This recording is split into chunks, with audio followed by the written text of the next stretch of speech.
Hallo ihr liebe Leute, hier ist wieder der Yankee mit Let's Play Gothic auf Pelzig. So, und jetzt sind wir auch schön gestärkt mit dem Gedöns. Und ich würde auch sagen, ja, Gedöns vor allem. Wir sind jetzt schön gestärkt mit dem neuen Zauber. Und würde sagen, wir können auch bei Raven gleich nochmal den Beschlussbericht abliefern, was durch Sache war. Der ist immer gern informiert, wie er sagt. Und er sitzt so traurig in der Schäm-dich-Ecke. Können wir genauso auch mit dem Sprecher. Hallo. Hi, bitteschön. Ich will einen Zwischenbericht abgeben. Gut, ich bin gern gut informiert. 500 EP Die große gibt's noch. Beschwörung hat stattgefunden. Du hast deine Sache gut gemacht. Okay, mehr gibt's doch nicht. Okay, also er will offensichtlich nicht mehr Hörer. Gut, 500 EP habe ich dafür noch gekriegt. Aber er ist informiert. Ja. Die große Sache der Bruderschaft ist jetzt auch abgehakt damit. Das hat 500 Erfahrungspunkte gegeben. Und dann war's das auch. In der Stelle. Um 3:54 Uhr. Gepennt haben wir ja genug. Und dann können wir jetzt auch wieder direkt zurücklatschen. Die Fackel brennt anscheinend schon direkt in der Hand. Aber ja, als Feuermagier können wir ja damit leben. Vor allem als hoher Feuermagier. Ja, ich habe nur den dritten Kreis der Magie gelernt und ich bin schon ein hoher Feuermagier. Das zeigt eigentlich auch schon sehr viel, würde ich sagen. Aber wie dem auch sei, das ist nicht so besonders wichtig. Interessant wird es halt nur, der vierte Kreis der Magie, der kostet jetzt 25 Lernpunkte. Das heißt, da muss ich jetzt 3 Level steigen. Auf Level 15 habe ich es dann so weit, dass ich der vierte Kreis der Magie lernen kann. Und dann bin ich eigentlich ein relativ ordentlicher Magier, würde ich jetzt mal so behaupten. Aber ich denke, ach, fließt jetzt noch genug Wasser der Bach runter bei dem Kapitel. Also am Ende von dem Kapitel soll ich das auf jeden Fall gepackt haben, wenn nicht sogar Mitte drin.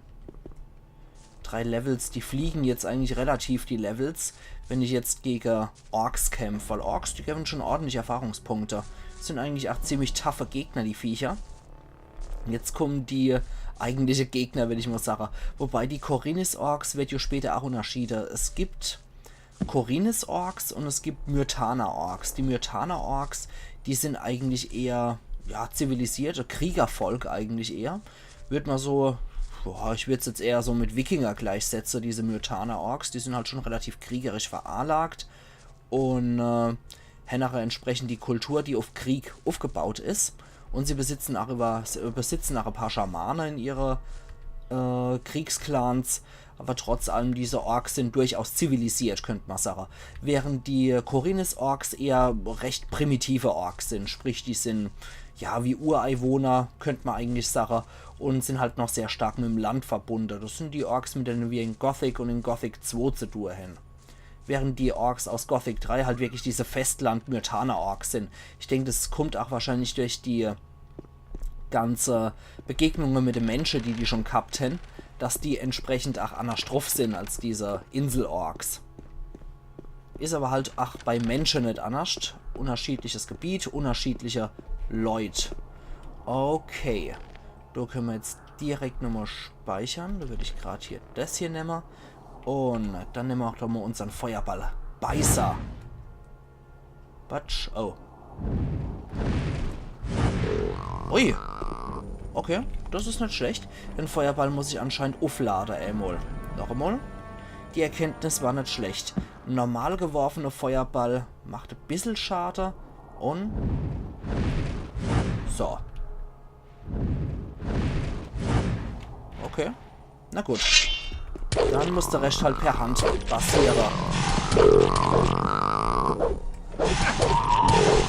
Ah, das sind schon etwas gemeinere Biester hier. So, unser Fackel. Dann gibt es noch 2 Kralle, 2 Zähne und 2 rohes Fleisch. Naja, die sehen jetzt nicht gerade so köstlich aus, die Viecher. Aber da ist der Name 8 Programm Beißer. Einfach nur Hinterbell, die Henke Hand, glaube ich. Und ja, einfach nur große Gosch mit... ja, Gosch mit viel Zäh. So, dann heilen wir uns mal.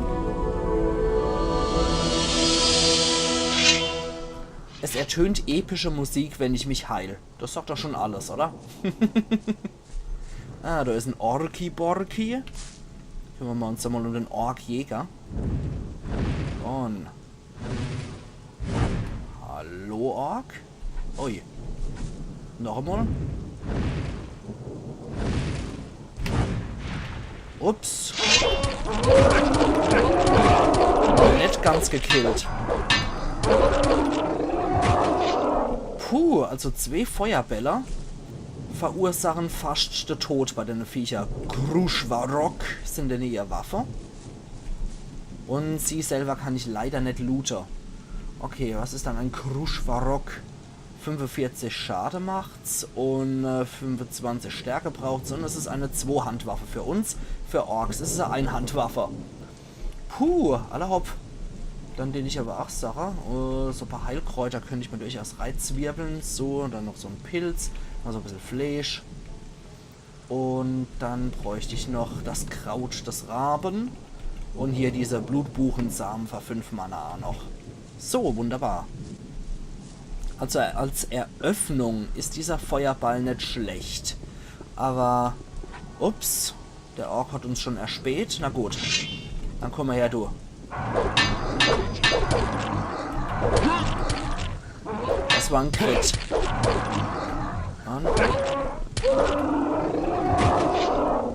Puh, ja, leckt mich am Käppel.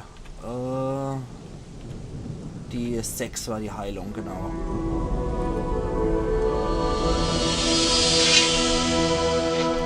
Hauptsache laut wie Zau, ne? Kruschwarok, was bringt es eigentlich an Erz? Ja, 30 Erz ist so Ding wert. Also für 15 Erz können wir es wenigstens noch verticken, das Zeug. Und je höher die Orks, desto besser sind auch die Waffe, die sie tragen. Oh, da ist noch einer. Da kommt noch einer arge gammelt. Da kommt da schon arge joggt, der Orkjäger.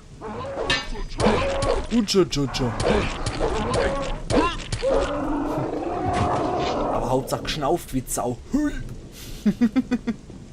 Gut. Also die Orks sehen anscheinend auch über ziemlich weite Distanz. Da hat der Templer noch einen grünen Novize bei sich, ein Wurzelsupp und ein Richtschwert. 30 Schaden, 12 Stärke. Unseres ist besser. Gut, dass ich Bullet verprügelt habe. Gut. Ja. Da müssen wir erst nochmal den Holzklumpe hochschieben. Das heißt, da müssen wir erstmal die Winde benutzen. Gut, die Sache. Ich meine, man merkt es ja auch überhaupt nicht, dass das hier so friedhofmäßig ist. Mit so einem kryptischen Schädel hier in der Stärkschlache. Na, kriegen wir alles hier. Kriegen wir alles hier. Alles kein Problem für uns. So, hier wird gespeichert.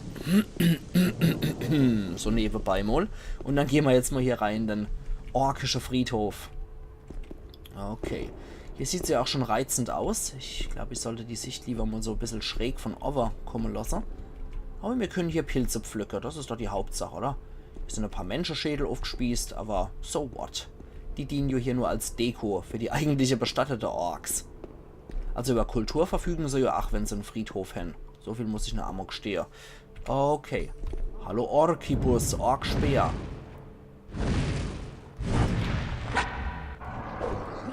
Ups. Komm schon her. Der bringt 180 und hat einen Kruschwarok. Und bei dem seinem Rumgeplärrer müsste eigentlich schon eine ganze Clan-Wachwoche sein. Wo ist denn jetzt meine Fackel? Da ist meine Fackel. Okay, also ihr seht auf jeden Fall, gerade am Anfang als Magier, wenn man nicht so viel verfügt, die Magie ist jetzt nicht gerade so das Tollste, was man zur Verfügung hat. Das sind die Kämpfe, also ist der Schade, den man im Nahkampf macht, durchaus besser. Nichtsdestotrotz möchte ich nicht auf Magie verzichten. Mir gefällt es einfach, dieses ganze Magiesystem in Gothic mit Rune und so weiter und so fort. Finde ich eigentlich ganz cool gemacht und ich finde, es sollte man auf jeden Fall Amok gespielt haben. Ah, da schimmelt einer durch die Gegend mit seinem Kruschwarok. Hallo? Der ist auch nicht mehr so ganz knusper hier. Okay. Ja, der ist nämlich so ganz knuspernder Patron. Der hat noch eine Münze, eine Wurzelzupf und noch, ich glaube, das war auch wieder nur so stinknormales Richtschwert, ne? Da hinten gammeln auch noch welche in der Gegend rum. War das auch wieder nur Richtschwert? Lass mal gucken. 42, die machen 45 Schaden, lohnt sich aber nicht. Kampfschwert, Richtschwert, alles klar. Eventuell hat sie was Gutes für uns. Ja, die Mumie, die können wir übrigens knacken wie Truhe. So sehen sie nämlich auch aus, so richtig erntefrisch. Eine Heilung und ein Feuerpfeil hat er als Spruchrolle bei sich. Mumie, njam, njam, njam. Da hat er noch einen Heiltrank bei sich. Oh, das ist ekelhaft und ranzig. Und der hat gar nichts bei sich. Aller Hopp. Ja, man kann ja nicht immer noch Glück haben, wenn man mal Mumie flattert. Igitt. Und da ist noch ein Nachtschatten. Und da kann ich aber bestimmt auch hochklettern, ne? Jawollo. Du, Mumie, njam, njam, njam. Nee, doch nicht. Kikakoku köstlich. Und du? Ja, du hast einen Extrakt. Aber ich bin mir auch sicher, dass welche von den attributserhöhenden Dinger haben. Deswegen lohnt es sich auf jeden Fall hier zu flattern. Weil ein paar von den Mumie, gerade die hinter der Gitter, die besitzen auch attributserhöhende Tränke. Soweit ich mich noch erinnere. Moment. So. Na, willst du nicht? Sein braver, hüpfender Magier und springt da hoch. Ich sag's dir, ein Guter. So, na, also komm. So, okay, gut. Irgendwo schlachten sie Templer ab. Ich höre dieses... Ja, ihr hört's wahrscheinlich auch. Ja, da kriegt gerade einer ordentlich auf die Fresse. Okay. Die haben auch nur normale Tränke. Ja, das kreischt doch wie am Spieß. Hier ist es erleid. Also du kriegst anscheinend einer gerade ordentlich auf die Fresse. Wenn ich jetzt noch wüsste, wie das war. Aber ich glaube, ich sollte mal da intervenieren, bevor hier einer stirbt, der nicht sterben sollte. Hier ist es erleid. Also irgendeiner malträtieren sie hier ganz ordentlich. Hallo, Goscha? Hier kommt schon arg gewackelt hier, der Ork-Speer.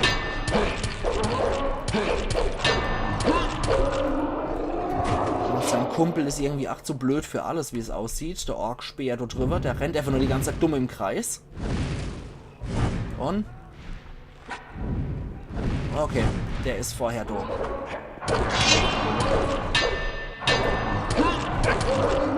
Gut.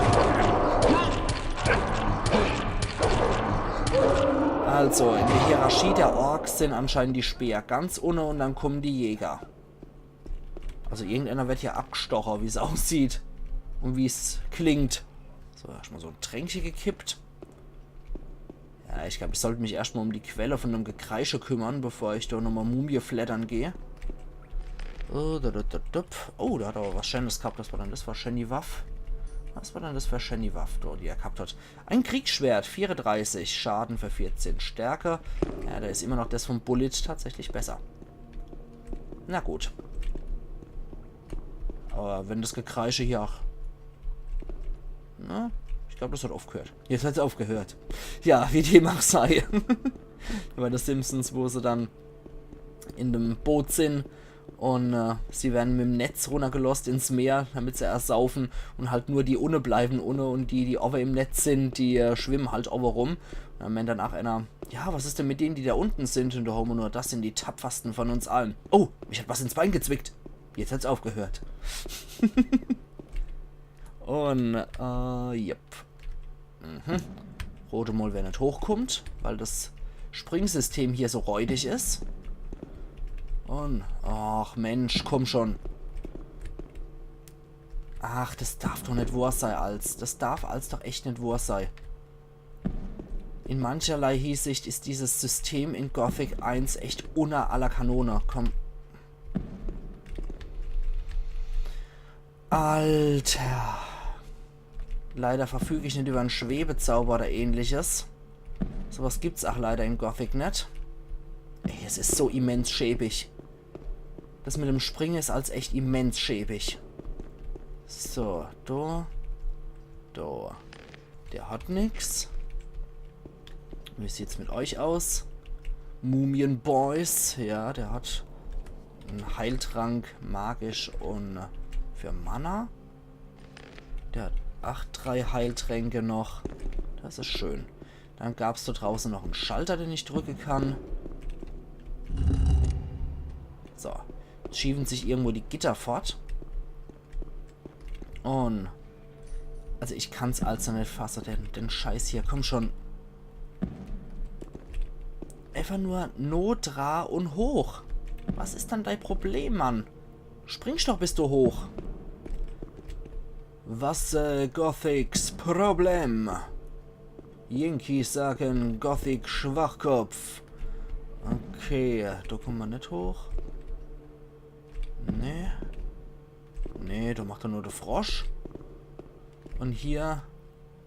Nö, da kommen wir auch nicht hoch. Und wie schaut's hier aus? Könnte man theoretisch auch hoch, wenn er uns losse wird. Alter, ist das schäbig. Das Sprungsystem in Gothic ist echt ohne aller Kanone mit dem Klettern und Springer. Legt mich doch am Sack. Legt mich doch am Sack. So, da ist immer noch zu. Du, in die Nische können wir rein. Ja, könnten wir theoretisch rein. Aber er springt doch lieber wie ein Dappschädel durch die Gegend. Alter, ist das ranzig. Hallo. Du. Alter, du bist doch zu blöd, um aus dem Bus zu winken. Jetzt mal ohne Scheiß. So, da haben wir noch einen Höllenpilz, Höllenpilz, Höllenpilz. Da sind nochmal 4 Gestalter. Da. An den Schalter könnten wir auch noch tragen hier. Also irgendwo in der Nähe geht was auf. Sklavenbrot. Trank mal wieder. Und Heilung als Spruchroller. Und nix. Okay. Ja. Also manchmal ist das Spiel echt so dermaßen dämlich. So, jetzt kommen wir aber wenigstens so in den Raum Nummer 3. Die Nische. Einmal Feuerpfeil. Einmal nix. Davor war ganz schön viel. Und eine Essenz magischer Kraft. Und noch ein Spruchroller. Okay, gut. Jetzt ist nur noch mal die Frucht. Ja. Da müsste ich eigentlich auch reinkommen ohne Problem. Eigentlich. Alter. Das nervt so sehr. Gut, dann haben wir die noch verschlossen sind. Da ist aber noch das Sklavenbrot, was wir so pflücken können. Ein Höllenpilz, der geht auch noch. Und an die kommen wir noch nicht dran. War wir da schon? Anscheinend nicht. Da haben wir wieder das Geplärr von irgendjemand. Jo, Feuersturm haben wir hier als Spruchrolle, Flammenschutzring und 370er Heiltränker. Was hast du bei dir? Dasselbe anscheinend. Jo, Ring der Erzhaut und ein Feuerball-Spruchroller. Sehr schön. Schalter drücken wir mal. Es geht irgendwo anders noch was auf. Wie es aussieht, ging der hier auf. So. Dann können wir hier noch aufmachen. Ein Ring der Stärke und noch ein... ein Kruschwarok war, glaube ich, noch drin, oder? Schau mal. Ja, ein Kruschwarok war noch drin. Okay, nee, bei dir will ich nichts mehr. Bei dir will ich noch was holen. Ein Kruschwarok, 370er Heiltränke. Und was hast du noch? Mummy Boy. Der hat noch einen Ring der Lebenskraft für 10 Lebensenergie. Großes Heil- und Mana-Elixier. Noch ein Schalter. Dann geht das hier runter. Das ist schon mal gut zu wissen. Und da können wir auch noch flattern. Ein Amulett der Magie. Mana-Bonus 10. Das ist natürlich sehr praktisch. Aber ich finde mein Schutzamulett da eigentlich wesentlich besser. Ein Amulett der Läuterung. Schutz vor Feuer und Magie. Das ist ziemlich geil. Das ist auch ein sehr wertvolles Teil. Elixier magischer Energie. Sehr, sehr schön. Gut, dann haben wir soweit hier, glaube ich, alles mal geflattert, was zu flattern war. Hier bei den 2 waren wir auf jeden Fall. Und dann waren noch ein paar, die wir nicht mehr erreicht haben, wegen unserem tollen Klettersystem hier in Gothic. Kann man an die? Ich glaube, an die kann man nicht mal dran. Ja, es ist als schon ziemlich nervtötend hier. Das Ist wirklich so. Das ist alles extrem schrecklich. Da kommen wir nicht vorbei, da kommen wir nicht vorbei. Da springt er nur wie ein Frosch. Da kann er nicht hoch. Komm. Nervtötend. Das ist echt nervtötend hier. Nee. Dich trage hier. Dich tra und hoch. Nee. Ah, Mann, Mann, Mann, Mann, Mann. Also eigentlich sollte das reichen, wenn er so noch offen guckt, aber Quod erat demonstrandum, es reicht nicht aus. Komm schon, komm schon. Oh, Mann. Hopp, du Affekopf.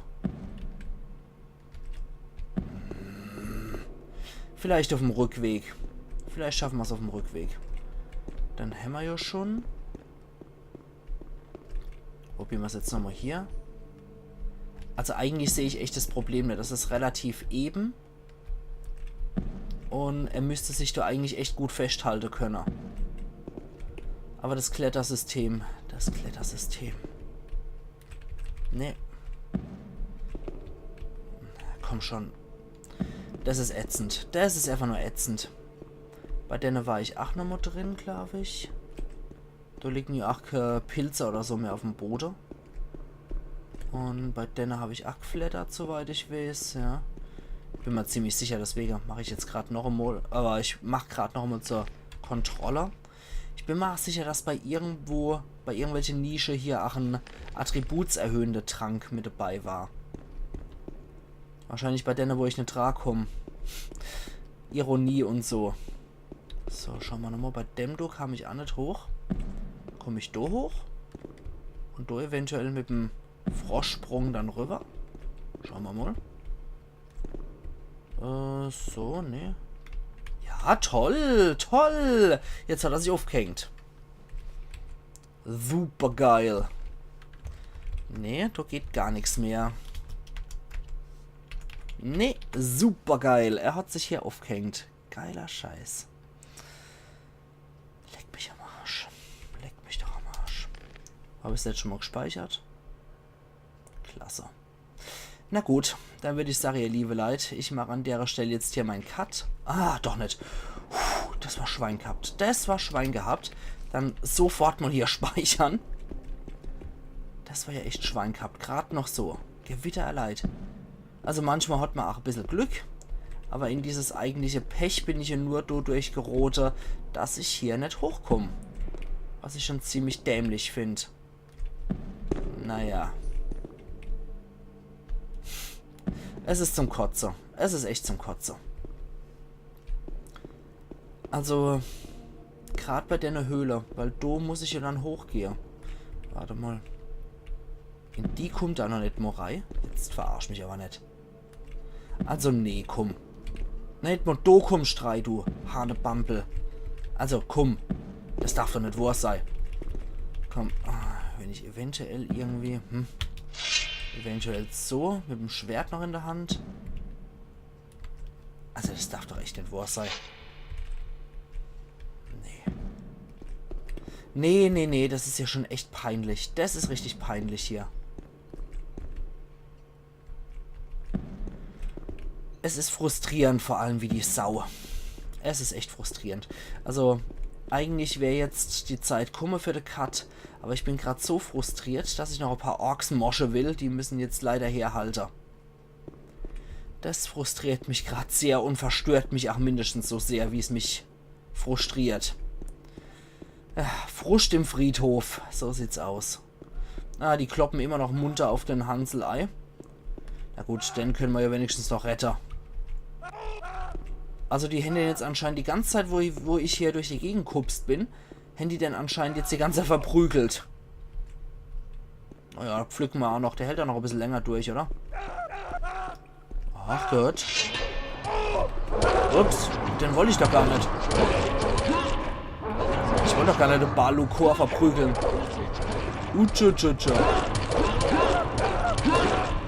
Aber wie es aussieht, ist Balukor sowieso unsterblich. Komm schon her.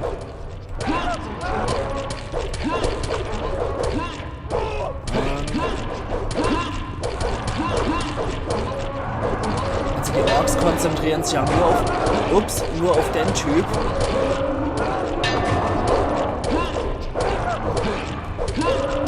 Und er macht ihnen überhaupt keinen Schaden. Okay, komm schon her. Nee, mit Balukor. Komm schon. Ork. So, hab ich dich.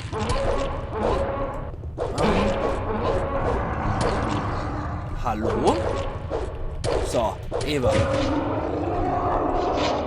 Danke für deine Hilfe. Du bist wirklich in letzter Sekunde gekommen. Genau. Okay. Kor Angar schickt mich. Habt ihr irgendein Zeichen Diese des Schläfers gefunden? Ork-Fratze. Bisher noch nicht. Aber was ist mit Iberion? Ist er wieder zu sich gekommen? Nein, er ist immer noch ohnmächtig. Wir müssen dem Rätsel dieser Höhlen auf den Grund gehen. Nach all den schrecklichen Verlusten kann ich nicht mit leeren Händen zur Gemeinschaft zurückkehren. Doch meine Kampfkünste sind sehr begrenzt. Und die Orks sprechen nicht auf meine magischen Kräfte an, so wie es die leichtgläubigen Menschen aus dem alten Lager tun. Wenn dich schon unsere Bruderschaft schickt, vielleicht könntest du mir bei der restlichen Erforschung dieser Gruft helfen. Das ist so nebenbei, ich bin auch einer vom alten Lager, ne? Ich habe tote Templer auf dem Weg hierher gefunden. Was ist passiert? Meister Kor Angar hat uns hierhin entsandt, um die Höhlen zu erforschen. Wir hatten nichts als muffige Grabnischen und halb zerfallene Mumien erwartet. Dann plötzlich bewegte sich die Dunkelheit und überall waren Orks. Ich weiß nicht, was sie hier suchen, aber ihr Auftauchen hier ist mehr als ungewöhnlich. Wo sind die anderen Templer? Tot. Ich habe sie unwissend ins Verderben geführt. Ich hoffe, der Schläfer wird mir das verzeihen. Ja, schauen wir mal. Aber ich helfe dir erstmal. Ich werde dir helfen. Gut, sehr gut. Aus dieser Halle führen 3 Stollen. Wir sollten sie alle durchsuchen. Geh voraus, ich folge dir. Alle hopp. Gut, dann würde ich aber auch noch sagen, dass ich an der Stelle jetzt wirklich hier meinen Cut mache. Und wir sehen uns dann morgen auch wieder zu Let's Play Gothic auf Pelzig. Wo wir dann weiter hier reingehen werden, um das Ganze hier zu erforschen. Also machen's gut und bis morgen dann wieder. Ayan Yankee.